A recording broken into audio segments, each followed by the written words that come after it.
سطح سمندر سے 9000 فٹ کی بلندی پر ضلع ایبٹ آباد کے شمال مشرقی علاقے گلیات ریجن کے اندر ہمالیہ کے قدموں میں واقع وہ ہل اسٹیشن اپنے سخت سرد موسم کے باعث ٹھنڈیانی کہلاتا تھا۔ دسمبر اور جنوری کے مہینے میں کوئی سیاح اس جنت نظیر ہل اسٹیشن کا رخ کرنے کی ہمت نہیں کرتا تھا، کیونکہ یہ 2 ماہ ٹھنڈیانی کا آف سیزن شمار ہوتے تھے۔ کاروبار سیاحت ایک طرف سے ٹھپ ہو کر رہ جاتا، چاروں جانب کوہ دمن میں برف کے سوا کچھ دکھائی نہیں دیتا تھا۔ یوں محسوس ہوتا پورا ہل اسٹیشن اپنے نام کی لاج رکھتے ہوئے برف کی سفید چادر اوڑھے سو رہا ہو۔ اس منچلی فیملی نے اپنی تفریح کے لیے ٹھنڈیانی کے آف سیزن کا ہی انتخاب کیا تھا۔ وہ ماہ دسمبر کا آخری اشرا تھا جب وہ لوگ ایک ہفتے کے ٹور پر اس صحت افزا ہل اسٹیشن کی سیر کو نکلے تھے۔ ایک رات ایبٹ آباد میں اپنی فیملی فرینڈز کے ہاں گزارنے کے بعد اگلے روز ٹھنڈیانی کے لیے روانہ ہوئے تھے۔ اگر تم چاہو تو میں ایک کار ماں ڈرائیور آپ لوگوں کے ہمراہ دیے دیتا ہوں، میزبان ریٹائرڈ کرنل جمشید خان نے پرخلوص انداز میں پیشکش کی۔ آپ پہلی مرتبہ ٹھنڈیانی جا رہے ہیں، میرا ڈرائیور آپ کے لیے ایک بہترین گائیڈ ثابت ہوگا۔ عادل ملک نے جلدی سے کہا، ہاں صاحب، میں آپ کی محبت اور اپنائیت کو سمجھ سکتا ہوں اور دل سے اس کی قدر بھی کرتا ہوں، لیکن ہم لوگ یہ پورا ہفتہ بالکل تنہائی اور سکون سے گزارنا چاہتے ہیں۔ جیسا کہ میں نے بتایا ہے، ٹھنڈیانی کے ایک نزدیکی ہوٹل میں ہماری بکنگ ہے۔ ہمارے گھومنے پھرنے کے لیے اسی ہوٹل نے گاڑی اور ڈرائیور کا بندوبست کر رکھا ہے۔ آپ سے ملنا ضروری تھا اور یہ مدیحہ کی ضد بھی تھی، اس لیے ہم نے آپ کو ٹچ کر لیا۔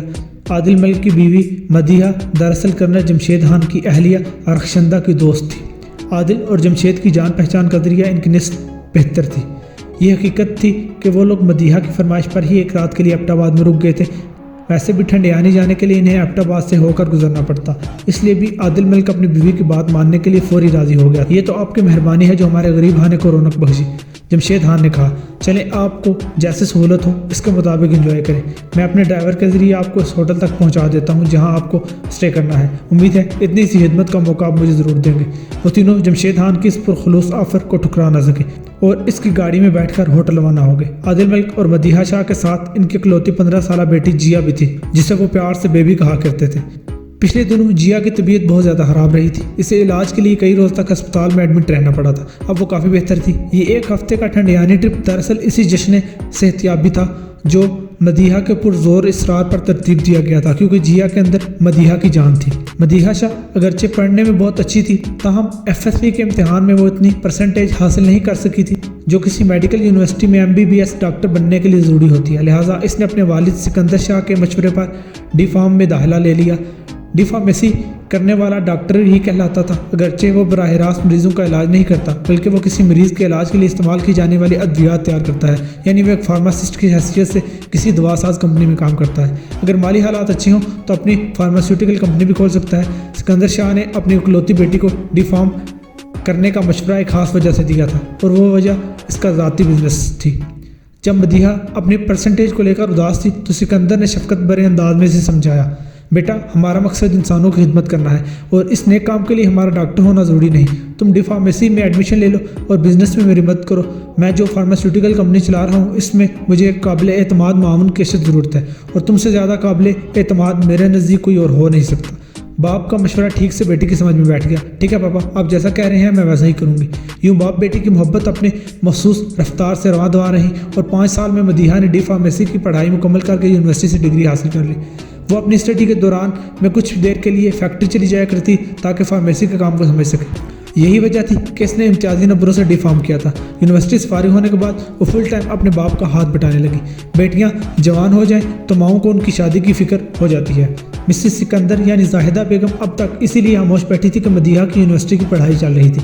جیسے ہی مدیحہ نے ڈگری حاصل کی، زاہدہ نے اپنے شوہر سے کہا، مدیحہ جوانی کی عمر سے آگے نکلتی جا رہی ہے، بس اب اس کی شادی ہو جانی چاہیے۔ تم تو جوانی نکل جانے کا ذکر ایسے کر رہی ہو جیسے ہماری بیٹی بوڑھی ہوئے جا رہی ہے، سکندر نے بیزاری سے کہا۔ وہ بھی ابھی تو پڑھائی کے جنجال سے نکلی ہے، بیچاری کو ذرا سکھ کی چند سانسیں تو لینے دو میری معصوم بچی۔ تمہاری یہ معصوم بچی پورے 24 سال کی ہو چکی۔ زاہدہ بیگم ہاتھ کو ہوا میں گھماتے ہوئے بولی، ہمارے وقتوں میں 14-15 سال یا زیادہ سے زیادہ 16 سال کی عمر میں بیٹی کو رخصت کر دیا کرتے تھے، وہ اچھا وقت تھا۔ سکندر سوچ میں ڈوبے ہوئے لہجے میں بولا، انسان 2 وقت کی روٹی پر کھانے تھا، آج کل کی طرح اس کی لمبی چوڑی خواہشیں اور ضرورتیں نہیں تھیں، مگر اب انسان کو ہر سہولت اور ہر آرائش چاہیے، اور یہ سب حاصل کرنے کے لیے انسان کا صاحب حیثیت ہونا ضروری ہے، اور حیثیت دار بننے کے لیے بہت زیادہ لکھائی پڑھائی اور کمائی کرنا پڑتی ہے، جس میں ایک عمر نکل جاتی ہے۔ हमारे पास किस शय की कमी है शाह जी? जाहिदा बेगम ने राजदाराना अंदाज में कहा। अल्लाह का दिया सब कुछ है, कोई ऐसा शरीफ सा लड़का देखो जो हमारी बेटी को खुश रख सके। बाकी जहाँ तक हैसियत का मामला है तो हम अपनी बेटी के खुशगवार मुस्तकबिल के लिए इस लड़के को हैसियतदार बनाने में किसी किस्म की कंजूसी नहीं करेंगे। तुम्हारा आइडिया मुझे पसंद आया। सिकंदर ने तारीफी नज़र से अपनी बीवी को देखा। लेकिन इसमें एक कमी है। कैसी कमी? कौन सी कमी? वो चौंकते हुए बोली। लड़का शरीफ होने के अलावा इंतहाई फरमाबरदार भी होना चाहिए, इसने वजाहत करते हुए बताया। इसके आगे पीछे कोई ना हो तो ज़्यादा बेहतर होगा। वो किस लिए? बेसाख्ता जाहिदा की ज़ुबान से निकला। हम बआसानी से घर दामाद बना लेंगे। वो इंकिशाफ अंगेज़ लहजे में बोला। इस तरह मदीहा हमेशा हमारी नज़रों के सामने रहेगी। हम ऐसा कर सकते हैं क्योंकि बकौल तुम्हारे हमारे पास किसी शय की कमी नहीं है। बहुत दूर की कौड़ी लाए हो शाह जी। जाहिदा दिलचस्पी भरी नज़रों से अपने खावंद को देखते हुए बोली। बस तुम आज ही से किसी ऐसे दामाद की तलाश शुरू कर दो। 1-2 साल में मदीहा की शादी हो जानी चाहिए। मेरी पहली और आखिरी ख्वाहिश है कि हमारी बेटी शादो आबाद रहे, कभी कोई दुख इसे छू कर भी ना गुजरे। आमीन। सिकंदर शाह ने तहे दिल से कहा। मेरी पहली और आखिरी तमन्ना भी यही है कि मदीहा अपने कदमों पर खड़ी होकर एक खुशहाल और कामयाब ज़िंदगी गुजारे। मैं इसके दरहशाम मुस्तकबिल के लिए हर कुर्बानी देने को तैयार हूँ। बेटी के बारे में गुफ्तगू करते हुए सिकंदर काफ़ी जज्बाती हो गया। जाहिदा की कैफियत भी कुछ मुख्तलिफ नहीं थी। कूजा गली के इलाके में अयूबिया रोड पर मरीना इन के नाम से एक आलीशान गेस्ट हाउस था। इन्हें यहीं पर 5 रोज़ तक क़याम करना था, जिसके लिए उन्होंने पहले से बुकिंग करा रखी थी। कर्नल जमशेद का ड्राइवर इन्हें गेस्ट हाउस पहुंचाने के बाद वापस एबटाबाद चला गया था। ये चूंकि ऑफ सीज़न था इसलिए इन्हें बआसानी यहाँ बुकिंग मिल गई। उन्होंने देखा गेस्ट हाउस में कोई चहल पहल नहीं थी, बस इन्हीं की तरह चंद एक सरफिरे मेहमान वहाँ ठहरे हुए थे और ये इनके लिए अच्छा ही था। वो अपने घर से इतनी दूर कोई हल्ला गुल्ला करने नहीं पहुँचे थे। इनकी आमद का मकसद जिया को जहनी और रूहानी तौर पर सुकून पहुँचाना था और इस काम के लिए यहाँ का ऑफ सीज़न ज़्यादा मुनासिब और सूदमंद था। बेबी जिस कठिन इलाज से गुजरी थी वो मौत को छूकर वापस आने के मुतरादिफ थी। आदिल मलिक तो उम्मीद खो बैठा था। इसे तवक्को नहीं थी कि जिया बच जाएगी, लेकिन मदीहा को यकीन कामिल था कि बीमारी इसकी बेबी का कुछ भी नहीं बिगाड़ सकेगी और इसकी कोशिश और बेबी की हिम्मत मौत को भी शिकस्त देने में कामयाब हो जाएगी। और वाक़यातन ऐसा ही हुआ। जिया जिंदा सलामत उनके साथ थी। ठंडियानी के गिरदोनवा में दर्जनों होटल और गेस्ट हाउस थे, मगर ऑफ सीज़न के बाद ज़्यादातर ने अपने कारोबार समेट लिया था या फिर महदूद कर लिया था। अलबत्ता नामी गिरामी बड़े होटल अपनी सर्विसेज जारी रखे हुए थे। मरीना इन का शुमार पेन ही में होता है। इस गेस्ट हाउस में सेटल होने के बाद मदीहा होटल के मैनेजर से एक तवील संजीदा मुलाकात करके आई थी ताकि वहाँ पर अपने क़याम को तसल्ली बख्श बना सके, एकदम महफूज और आरामदेह। इरशाद साहब, मदीहा ने मैनेजर को मुखातिब किया, जैसा कि आपको बताया जा चुका है हम लोग 5 रोज़ तक आपके गेस्ट हाउस में क़याम करेंगे। आपने हमें यकीन दिलाया था कि सैर व तफरीह के लिए आप हमें एक कार मय ड्राइवर फराहम करेंगे। बात के अख्ताम पर मदीहा शाह ने सवालिया नज़रों से मैनेजर इरशाद अब्बासी की तरफ देखा तो वो रसान भरे लहजे में बोला, मरीना इन में आपको किसी किस्म की तकलीफ नहीं होगी मैडम। वाईफाई की सर्विस 24 घंटे है, कमरे गर्म रखने के लिए हीटर का इंतजाम है। अलावा खाने पीने से लेकर गर्म पानी और लॉन्ड्री तक की तमाम सहूलियात आपके एक इशारे पर हाजिर कर दी जाएंगी। जहाँ तक गाड़ी का मामला है तो वो सांस संवार करने के लिए मुतवक्किफ़ हुआ, फिर बात मुकम्मल करते हुए बोला, मैं आपके लिए एक A1 कंडीशन की चमचमाती हुई टोयोटा कोरोला XLI का इंतज़ाम कर दिया है। ड्राइवर का नाम बशीर अहमद है। बशीर को इन पहाड़ी रास्तों पर ड्राइविंग करते हुए एक उम्र हो गई है। वो अपने काम का माहिर है। मुझे यकीन है बशीर अहमद आप लोगों को एक ज़रा सी भी तकलीफ या परेशानी नहीं होने देगा। Very good. मदीहा ने सताइशी नज़रों से इरशाद अब्बासी की तरफ देखा और कहा, मैं बशीर अहमद से मिलना चाहूँगी। ज़रूर, क्यों नहीं। वो जल्दी से बोला, मैं इसे अभी यहाँ बुला लेता हूँ। आज का दिन तो हम अपने कमरे में आराम करेंगे। मदीहा ने बताया, कल सुबह ठंडियानी की तरफ जाने का इरादा है, जैसे आपकी खुशी। इरशाद अब्बासी ने कहा, मैंने आप लोगों के लिए रूम में एक एक्स्ट्रा बेड लगवा दिया है। उम्मीद है वो रूम और इसकी हर शय आपको पसंद आई होगी। आदिल मलिक ने मरीना इन में एक शादा डबल बेड का कमरा बुक कराया था और मदीहा की फरमाइश के मुताबिक होटल अमले को इस रूम में एक एक्स्ट्रा बेड लगवाने की हिदायत कर दी थी। वैसे तो इस रूम में बिछा हुआ king size master bed in तीनों के लिए काफ़ी था, लेकिन मदीहा के प्रोग्राम के हिसाब से डबल बेड पर इसे और जिया को सोना था, जबकि extra single bed Adil Malik के आराम के लिए लगवाया था, जो अपनी नफासत और दिबाजत में किसी तारफ़ का मोहताज नहीं था। आदिल मलिक को वो बेड पसंद आया था। हर चीज़ परफेक्ट और शानदार है अब्बासी साहब, मदीहा ने मैनेजर के सवाल के जवाब में कहा। खुसूसन वाशरूम की कुशादगी और सफाई लायक तहसीन है। शुक्रिया मैडम, मैनेजर ने तशक्कुराना अंदाज में जवाब दिया। जिस दौरान में इरशाद अब्बासी ने मदीहा से बात कर रहा था, इसने मैसेज करके बशीर अहमद को वहीं बुला लिया। मदीहा ने बशीर अहमद का मुख्तसर सा इंटरव्यू लिया और मुतमईन होने के बाद अगली सुबह गाड़ी के साथ तैयार रहने के लिए कह दिया।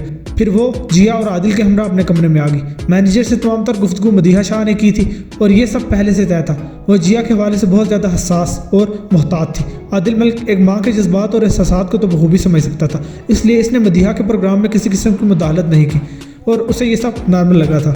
सिकंदर शाह को अपनी मर्जी का दामाद तलाश करने में कमोबेश 2 साल लग गए। बिलाहिर इसकी मुराद बारही। राशिद बेग एक ऐसा शख्स था जिसके आगे पीछे कोई नहीं था। वो दिलो जान से घर दामाद बनने को भी तैयार था। सिकंदर ने इसके अहलाक और आदात का भी बगौर जायज़ा लिया था और इसे पास कर दिया था। सिकंदर ने ग्रीन सिग्नल दिया तो जाहिदा बेगम भी तैयार हो गई। वो पहले ही से मदीहा की शादी के लिए बेताब हो रही थी। इस सुनहरी मौका को वो भला कैसे ज़ाया कर सकती थी। शादी के वक्त मदीहा शाह की उम्र 26 साल और राशिद बेग की उम्र 30 साल थी। उम्रों में 4 साल का फ़र्क आइडियल था। रोज़े अव्वल से ही मियाँ बीवी में गाड़ी छिड़ने लगी। सिकंदर शाह और जाहिदा बेगम की खुशी का कोई ठिकाना नहीं था। उन्होंने जैसा सोचा था इन्हें एन वैसा ही दामाद मिल गया था। इससे बड़ी खुशकिस्मती और क्या हो सकती थी। इन मियाँ बीवी के इत्मीनान और सुकून पर तकदीर तंज़िया अंदाज में मुस्कुरा रही थी, क्योंकि इन दोनों के वहमो गुमान में भी नहीं था कि वो जिसे खुशकिस्मती समझकर खुश हो रहे थे वो बदबख्ती बनकर इन्हें खून के आंसू रुलाने वाली थी। शादी के 1 साल बाद मदीहा ने जिया को जन्म दिया। औलाद के बाद इनकी ज़िंदगी में सही मानों में बहार आ गई। राशिद बेग अपनी बेटी को बहुत ज़्यादा चाहता था। वक्त अपनी महसूस रफ्तार से आगे बढ़ता जा रहा था और 4 साल गुजर गए। जब जिया 4.5 साल की हो चुकी तो एक तबाहकुन तूफान ने मदीहा के दरवाजे पर दस्तक दी। सिकंदर शाह ने एक रोज़ तन्हाई में इससे अहम मुलाकात की। बेटा जी, मैं नहीं जानता इस बात का तुम पर क्या असर होगा, लेकिन मैं जो गड़बड़ देख रहा हूँ इसे तुम तक पहुँचाना ज़रूरी समझता हूँ। सिकंदर ने नरम लहजे में गुफ्तगू का आगाज़ करते हुए कहा, आप जो भी कहना चाहते हैं खुल कर कहें पापा। मदीहा ने ठहरे हुए अंदाज में कहा, आप किस किस्म की गड़बड़ का जिक्र कर रहे हैं? इस गड़बड़ का ताल्लुक तुम्हारे शोहर राशिद बेग से है। वो इंकिशाफ अंगेज लहजे में बोला। मैं समझी नहीं पापा। इसने उलझन ज़दा लहजे में बाप को देखा। राशिद बेग फैक्ट्री के अकाउंट्स के साथ शैतानी छेड़छाड़ कर रहा है। सिकंदर ने वजाहत करते हुए बताया, मैं पिछले 3 माह से इसकी हरकतों को नोट कर रहा हूँ और मैंने कुछ चीज़ें पकड़ी हैं जो राशिद बेग के खिलाफ जाती हैं। राशिद बेग मदीहा से शादी के बाद घर दामाद की हैसियत से सिकंदर शाह के बंगले में ही रिहाइश पजीर हो गया था और किसी होनहार दामाद की तरह इसने अपने ससुर का हाथ बटाने के लिए पाबंदी के साथ रोज़ाना फैक्ट्री जाना शुरू कर दिया। अपनी मेहनत और ईमानदारी और वफाशारी की बदौलत इसने जल्द सिकंदर शाह के दिलो दिमाग में अपने लिए एक मोतबर मकाम पैदा कर लिया। सिकंदर शाह इस पर अंधा एतमाद करने लगा। मुख्तलिफ शोबों में राशिद बेग की उम्दा कारकर्दगी को देखते हुए बिला है सिकंदर ने अकाउंट्स और कैश का डिपार्टमेंट भी इसके सुपुर्द कर दिया। कुछ ही अरसे बाद सिकंदर को एहसास हो गया कि इसने संगीन गलती का इर्तिकाब कर डाला है। राशिद की हेरा फेरी का शक होते ही इसने नहायत खुफिया तरीके से इसकी निगरानी शुरू कर दी। चंद माह की मेहनत के बाद वो हकीकत तक रसाई हासिल करने में कामयाब हो गया। राशिद बेग इसका घर दामाद बड़ी डठाई और सफाई के साथ फैक्ट्री को चूना लगा रहा था। सिकंदर के सनसनीखेज इंकिशाफात ने मदीहा को गहरी तशवीश में मुब्तला कर दिया। इसने गंभीर अंदाज में बाप से सवाल किया, पापा राशिद बेग अब तक कितने का घपला कर चुका है? एक मुहतात अंदाजे के मुताबिक 15 लाख का हिसाब नहीं मिल रहा। सिकंदर बस ने जवाब दिया, मेरे पास ऐसे कई ठोस सबूत हैं जो साबित करते हैं कि यह गबन राशिद बेग नहीं किया है। अगर तुम कहो तो मैं वो सबूत दिखाने को तैयार हूँ। इसकी कोई ज़रूरत नहीं पापा, वो कतई अंदाज में बोली। मैं अपनी ज़ात से भी ज़्यादा आप पर भरोसा करती हूँ। आपकी ज़ुबान से अदा होने वाला एक एक लफ्ज़ मेरे लिए एक रोशन सच्चाई है। आपने अगर राशिद बेग की किसी बेईमानी को पकड़ा है तो बस यही हकीकत है। आप मुझे ये बताएं, लम्हाती तवक्कुफ़ करके इसने एक बोझल सांस खारिज की, फिर अपनी बात को मुकम्मल करते हुए मुस्तफ़सिर हुई, अब करना क्या है पापा? हमारे सामने 2 रास्ते हैं। सिकंदर ने मुअत्तलिल अंदाज में कहा, नंबर 1, राशिद को बिठाकर इससे खुली बात करें, सबूत दिखाकर इसे कहें कि हमने इसकी चोरी पकड़ ली है। ये कोई अच्छी रवश नहीं। इसे जितने भी पैसों की ज़रूरत होती है वो बताकर और मांग कर ले सकता है। यूँ चोरी करना ठीक नहीं। नंबर 2, आगे बढ़ने से पहले इसने एक गहरी सांस ली और फिर इन अल्फाज में इजाफा कर दिया, हम खामोशी से इसकी कमीनगी का तमाशा देखते रहे। ऐसे कैसे चुपचाप हाथ पर हाथ रखे तमाशा देखते रहे? मदीहा ने तपते हुए लहजे में कहा, मैं तुम्हारे जज्बात को अच्छी तरह समझ रहा हूँ बेटा जी। सिकंदर शाह ने नरम लहजे में कहा, फिर तुम ही बताओ क्या किया जाए? मैं राशिद बेग से बात करना चाहती हूँ। वो फैसला कुन लहजे में बोली, ठीक है, मगर इस सिलसिले में बहुत ज़्यादा एहतियात से काम लेने की ज़रूरत है। सिकंदर ने समझाने वाले अंदाज में कहा, यह जहन में रखना कि वो तुम्हारा शोहर और जिया का बाप भी है। अगर बात बिगड़ गई तो कोई तूफान भी खड़ा हो सकता है। मैंने अभी तक इसके बारे में तुम्हारी माँ को कुछ नहीं बताया। ये तो आपने बहुत अच्छा किया पापा। वो सताइशी नज़रों से बाप को देखते हुए बोली, आप फिक्र ना करें, मैं तरीके से बात करूंगी। मैं बड़े से बड़ा माली नुकसान बर्दाश्त कर सकता हूँ, मगर तुम माँ बेटी की खुशियों को बर्बाद होता नहीं देख सकता। सिकंदर ने रूहानसी आवाज़ में कहा, इसलिए अपने शोर से सोच समझ कर बात करना बेटा जी। मैंने कहा ना, आपको परेशान होने की ज़रूरत नहीं। वो मजबूत लहजे में बोली, मैं आपका बेटा बनकर इस मामले को खुश सलूबी से हैंडल कर लूँगी। अल्लाह तुम्हें कामयाबी दे। सिकंदर ने दुआइया अंदाज में कहा, जब बदनसीबी घर देख ले तो फिर इंसान बैठे बिठाए मुश्किल में आ जाता है। सिकंदर की दुआ असर लाई और ना मदीहा का सिचुएशन हैंडल करने का दावा पूरा हो सका। चंद रोज़ बाद ही एक मुनासिब मौका देखकर मदीहा ने इस टॉपिक पर राशिद बेग से बात की तो वह एकदम हत्थे से उखड़ गया। इससे हम दोनों मियाँ बीवी के बीच पहली बार झगड़ा हुआ। वो अपनी गलती मानने को तैयार नहीं था। इसका कहना था कि इसे बदनाम और रुसवा करने के लिए कोई साजिश बुनी गई है। इस बदमज़गी के नतीजे में राशिद बेग चंद दिन तक मुंह फुलाए घूमता रहा। मदीहा ने सिकंदर को सूरत हाल से आगाह कर दिया। वो बाप बेटी इस मसले का कोई पायदार हल तलाश करने की कोशिश कर ही रहे थे कि गैर मुतवक्के और नाकाबिल यकीन वाक़या पेश आ गया। राशिद बेग अचानक कहीं गायब हो गया। वो बाप बेटी इस तेज़ी से बदलती सूरत हाल को समझने की सही में मसरूफ़ थे کہ 2 دن بعد مدیحہ شاہ کے نام کوریئر سروس سے راشد بیگ کا ایک پیکٹ موصول ہوا۔ جب مدیحہ نے اس پیکٹ کو کھولا تو اس کے اندر سے راشد بیگ کے جلے بھنے ہاتھ کے علاوہ ایک ایٹم بم بھی برآمد ہوا تھا۔ اس ایٹم بم کا نام تھا طلاق نامہ۔ مدیحہ نے ڈائیورس پیپرز کو ایک طرف رکھا اور راشد کی چٹھی کھول کر پڑھنے لگی۔ اس کامزاد میں بکواس کے علاوہ کچھ نہیں لکھا تھا۔ تحریر نہایت ہی مختصر مگر دل و جگر میں آگ بھر دینے والی تھی۔ مدیحہ، جب تمہیں مجھ پر اعتماد ہی نہیں تو ایک ساتھ رہنے کا کوئی مطلب نہیں رہ جاتا۔ میں نے تمہیں آزاد کر دیا ہے، آج کے بعد ہمارے راستے جدا ہیں۔ تمہیں تمہاری دولت مبارک ہو۔ مدیحہ نے وہ ہاتھ اور طلاق نامہ سکندر کو دکھایا، پھر معاملہ زاہدہ بیگم تک پہنچا۔ یوں گھر کے اندر ایک نامعلوم افسردگی پھیل گئی۔ آئندہ 2 روز میں سکندر نے فیکٹری کے حسابات کو باریک بینی سے چیک کیا تو یہ انکشاف ہوا کہ راشد نے فیکٹری کے اکاؤنٹس میں لگ بھگ 30 لاکھ کی ہرد برد کی تھی۔ سکندر شاہ نے مدیحہ کو ان حقائق سے آگاہ کرنے کے بعد الجھن زدہ لہجے میں کہا، میری سمجھ میں نہیں آ رہا کہ راشد کو ایسی بے ایمانی کرنے کی ضرورت کیوں پیش آئی۔ میں نے تو اسے دل و جان سے اپنا بیٹا مان لیا تھا، اسی لیے اکاؤنٹس اور کیش کے معاملات اس کے ہاتھ میں دے دیے تھے۔ 30 کیا، اگر وہ مجھ سے 60 لاکھ بھی مانگتا تو میں کوئی سوال کیے بغیر اسے یہ رقم فراہم کر دیتا۔ پاپا، انسان اپنی اصلیت کو زیادہ دیر چھپا کر نہیں رکھ سکتا، مدیحہ نے باپ کی دل شکستگی کے پیش نظر کہا۔ جلد یا بدیر اس کی اوقات کھل کر سامنے آ جاتی ہے۔ آپ راشد جیسے کم ظرف کے لیے خود کو پریشان نہ کریں۔ ہمارا جو نقصان ہوا تھا وہ ہو چکا۔ یہ سوچ کر اپنے دل کو تسلی دیں کہ ہم کسی بڑے ناقابل تلافی نقصان سے بچ گئے ہیں۔ ہنس کم جہاں پاک، تم بالکل ٹھیک کہہ رہی ہو بیٹا جی، سکندر نے بررائی ہوئی آواز میں کہا۔ جیا کو کسی بھی صورت میں یہ پتہ نہیں چلنا چاہیے کہ اس کا باپ ہمیں کون سا دکھ دے کر گیا ہے، مدیحہ نے تاکیدی انداز میں کہا۔ وہ بھی بہت چھوٹی ہے، ہم اسے جو بھی کہانی سنائیں گے وہ یقین کر لے گی۔ ٹھیک ہے، میں اس کے بارے میں سوچتا ہوں، سکندر نے کہا۔ ہم جیا کو بآسانی سمجھا لیں گے۔ پھر جیا کے لیے یہ کہانی تیار کی گئی کہ اس کے پاپا راشد بیگ کو کمپنی کے کسی ضروری کام سے بیرون ملک جانا پڑ گیا ہے، وہ بہت جلدی لوٹ آئے گا۔ جیا کا معصوم ذہن اس کہانی سے بہل گیا۔ مدیحہ ہر روز جیا کو ایک قیمتی کھلونا دلانے لگی، وہ کھیل کود میں مگن ہو جایا کرتی۔ پھر چند روز بعد جیا کو بتایا گیا کہ بیرون ملک ایک کار حادثے میں اس کا باپ ہلاک ہو گیا ہے۔ چند دن تک اداسی رہی، پھر نارمل ہو گئی۔ مدیحہ اس کا اتنا زیادہ خیال رکھ رہی تھی کہ اسے کچھ ہی عرصے میں وہ باپ کی کمی کو بھول گئی۔ راشد بیگ اس کے لیے بس ایک یاد بن کر رہ گیا۔ مدیحہ نے بڑی سمجھ بوجھ کے ساتھ جیا کو سنبھال لیا تھا اور اب وہی اس کی زندگی کا محور و مرکز بن کر رہ گئی تھی۔ اس نے خود کو جیا کے ساتھ مصروف کر لیا، بس اس کی یادداشت میں ایک اذیت ڈیرا ڈال کر بیٹھ گئی تھی کہ راشد اسے ٹھکرا کر چلا گیا ہے۔ اسے 30 لاکھ کے نقصان کا ایک ذرا سا ملال نہیں تھا، مگر راشد کی مستردی اس کے لیے سہانے روح بن کر رہ گئی تھی۔